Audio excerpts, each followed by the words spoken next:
Hero మా పెదమ్మ వాళ్ళు ఊరి నుంచి అయితే వస్తున్నారనమాట. ఇప్పుడు నేను మా అమ్మకి మా పెదమ్మకి అయితే గొడవ పెట్టేయబోతున్నాను. వీడియో లాస్ట్ దాకా చూడండి, క్రేజీ ఉంటుంది. Just wait and watch. ఇప్పుడే కాల్ చేస్తున్నాను. హలో పెదమ్మా. హలో సాయి, ఏడదాకా వచ్చినావు పెదమ్మా? బుచ్చి దాటినమ్మా ఇప్పుడేనా?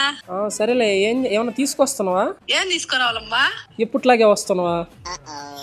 నువ్వేనా అనేది? నేను కాదు, మీ చెల్లెలు అనిందా. ఇప్పుడు స్నానానికి పోయి ఉంది. పోతా పోతా పెదమ్మ వాళ్ళు నాకెట తెలిసి అయితే మీరు వస్తుంటారు. నేను నీకు ఎందుకు ఫోన్ చేస్తా చెప్పు. స్నానానికి పోతా పోతా అగు అక్క వస్తుందంట అనింది. అయితే ఏంది అని నేను అన్నానా, ఇప్పుడులాగే ఒట్టి చేతులతోటే వస్తుంటది అని అనింది అమ్మ. నిజంగా నిందా?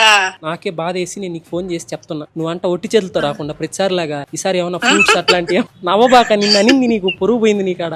ఒట్టి చేతులతో అంట రాకుండా ఏ ఒకటి అంట తీసుకురా వస్తావు. మళ్ళీ తెమ్మంటే బనానాలు ఏ కమలాకాయలు తక్కువ రేటుకు వచ్చేది లేకుండా దానిమ్మలు యాపిల్ అట్లాంటివి అంటదే.